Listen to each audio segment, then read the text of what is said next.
কে এখানে সাপ আর কে এখানে সাপুড়ে সেটা কি তুমি জানো? তুমি হলে সাপ আর সাপুড়ে হলাম আমি।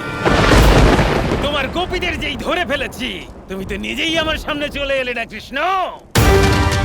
এবার এসো এই আখড়ার ভেতরে, আমার সাথে মল্লযুদ্ধ করো। যুদ্ধে যেত, তারপর ফিরিয়ে নিয়ে যাও তোমার গোপীদের জীবিত অবস্থায়। তুমি কৃষ্ণের সম্মুখে মায়া রচনা করছো বিদুরথ, এই কথাটা মনে রেখো। আজ আমার নিরীহ গোপীদের বন্দী করে নেবার চেষ্টা করেছো তুমি। আর তুমি কি করেছো ভণ্ড? সমগ্র পৃথিবীকে নিজের আখড়া বানিয়ে মায়াই তো করেছো, ছলনা করেছো। আর মহাদেবের আশীর্বাদ লাভ করার পরে আমার সামনে মল্লযুদ্ধের প্রস্তাব নিয়ে উপস্থিত হওয়া, এটা কি ছলনা ছিল না? মল্লযুদ্ধ সেইটাই যেখানে দুজন শক্তিশালী যোদ্ধা একে অপরের সাথে যুদ্ধ করে। যেখানে তুমি পরাজিতই হতে পারো না, সেখানে মল্লযুদ্ধ কিভাবে হবে?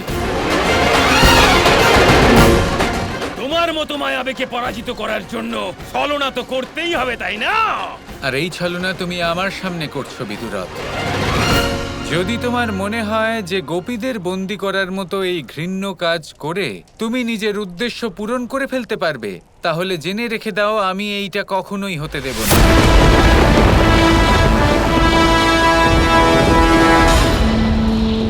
তাহলে নিজের গোপীদের ভস্য হতে দেখো কৃষ্ণ। তুমি ওদেরকে ভস্য করতে চাও, তাহলে ভস্য করে দাও বিদুরথ। কিন্তু তারপরেও আমি তোমার এই আখড়াতে আসব না।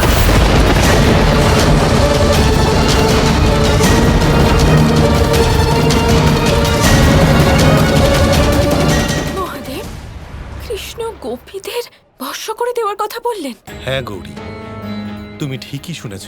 মহাদেব, আপনি এত শান্ত হয়ে কি করে প্রতিক্রিয়া দিচ্ছেন? এখানে যা কিছু হচ্ছে এর চেয়ে বেশি অনুচিত আর কিচ্ছু হতে পারে না। শুক্রাচার্য, এটা কি বলছে কৃষ্ণ? আপনার পরিকল্পনা যার ভিত্তিতে দাঁড়িয়ে আছে সেটাই ও শেষ করে দিতে চাইছে, গোপীদের ভস্ম করে দিতে চাইছে। এখন তো আমিও বুঝতে পারছি না যে কৃষ্ণ এই রকম কি করে করতে পারে। গোপীগণ দেখো, এই হলো তোমাদের কৃষ্ণের আসল রূপ। তোমাদের প্রাণের বিষয়ে বিন্দুমাত্র চিন্তা নেই ওর। ও তোমাদের শেষ করে দিতে রাজি আছে, কিন্তু আমার কাছে পরাজিত হতে রাজি নয়। এটাই হলো কৃষ্ণের সত্য। কৃষ্ণের সত্যি আসলে কি তা তুমি কখনোই জানতে পারবে না। তার জন্য মনে প্রেম থাকা প্রয়োজন বিদুরথ। আর যে ব্যক্তি কোমল কন্যাদের আগুনে ভস্ম করে দেওয়ার মতো ভাবনা ভাবতে পারে, তার মধ্যে প্রেম থাকতে পারে না, তার মধ্যে কৃষ্ণ থাকতেই পারে না। ভুলে যেও না গৌরী, উনি হলেন নারায়ণ। শুধু তুমি এবার দেখতে থাকো শ্রীকৃষ্ণ এরপরে কি কি করেন। যদি তুমি এই সত্যের ছোট্ট একটা ঝলক মাত্র দেখতে চাও, তাহলে এই মুহূর্তে ভস্ম করে দাও না। সত্য আসলে কি সেটা জানতে পেরে যাবে।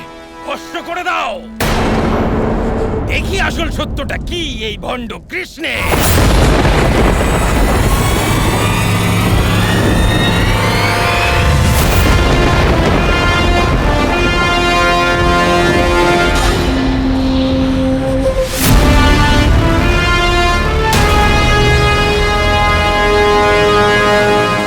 এ কিভাবে হতে পারে? অসম্ভব! কি হচ্ছে এসব? এরা তো আমার সৈন্য। তুমি তোমার কর্মের ফল পাচ্ছ, আর কিছুই নয় বিদুরথ। যেই মুহূর্তে তুমি ভেবেছিলে যে আমি কৃষ্ণের গোপীদের বন্দী করে ফেলবো, সেই মুহূর্তেই আমি সকল গোপীদের সুরক্ষিত স্থানে পাঠিয়েছিলাম। সমস্ত গোপীদের বন্দী করে ফেলো।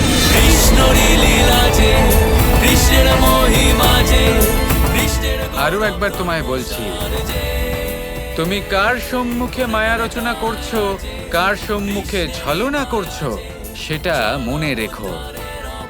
আমাকে মায়াবী বলছো, এই শুধু তুমি নয়, সকল ব্যক্তি জানে যে ব্যক্তি মায়ার পথে অগ্রসর হয়েছে সেই হয় মায়াবী। আমি হলাম মায়াবী বিদুরথ, আর এই সংসারের প্রত্যেক মায়া আমি এড়িয়ে যেতে পারি। জানো তা কেন? কারণ এই সংসারে মায়ার সৃজন আমি করেছি। দেখতে গেলে আমার এখানে আসার কোনো প্রয়োজনই ছিল না বিদুরাত। আমি চাইলে এক মুহূর্তেই আমি এই আগুন নিভিয়ে দিতে পারি।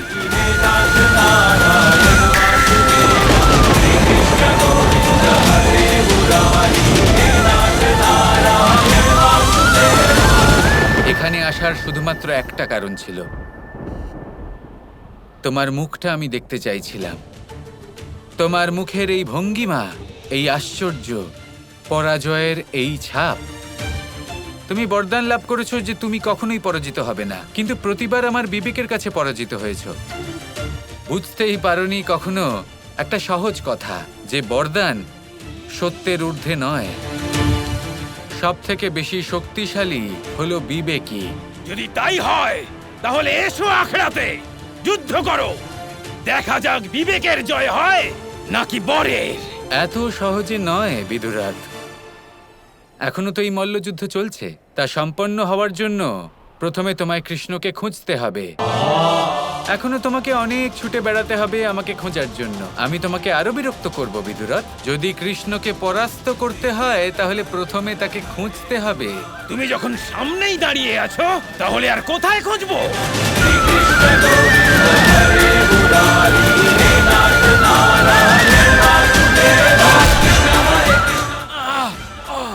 মায়াবীর সামনে তুমি মায়ার প্রয়োগ করবে, তাহলে মুখ থুবড়েই পড়বে তুমি বিদুরাত।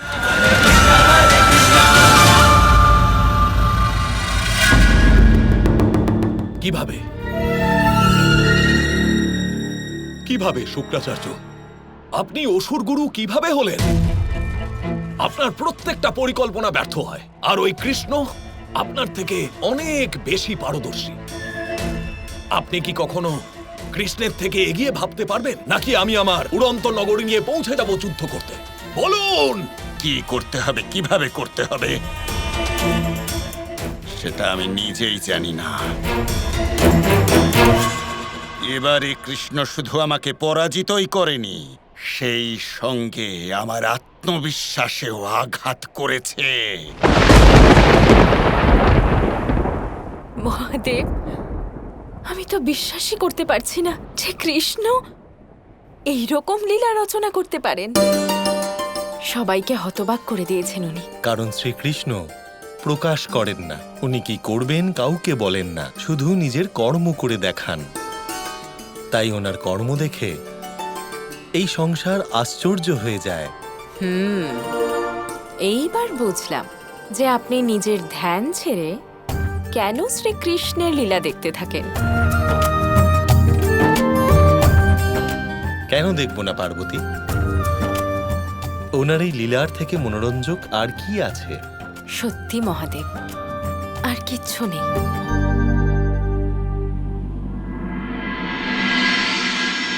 কৃষ্ণ, কোথায় আছো তুমি? আমার মন ব্যাকুল হয়ে উঠছে, এটা ভেবে যে গোপীরা সুরক্ষিত আছে কিনা।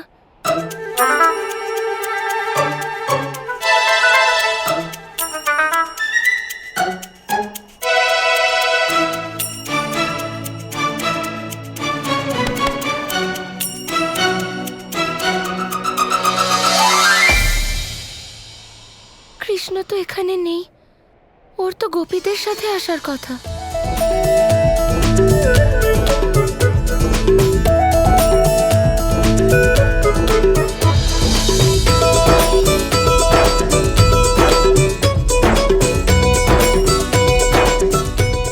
আমার চুল ধরে টানার সাহস কে করলো?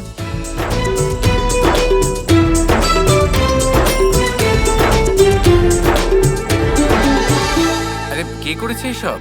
কি করছো কৃষ্ণ? বিরক্ত করছো আমাকে। এটা কোনো বিরক্ত করার সময়? গোপীরা কোথায় আছেন? গোপীগণ? গোপীগণ তো সেখানেই আছেন যেখানে থাকা উচিত। অর্থাৎ তুমি ওদের বাঁচাতে গিয়েছিলে না? আমি কেন ওনাদের বাঁচাতে যাব? ওনাদের কিছু হয়ইনি।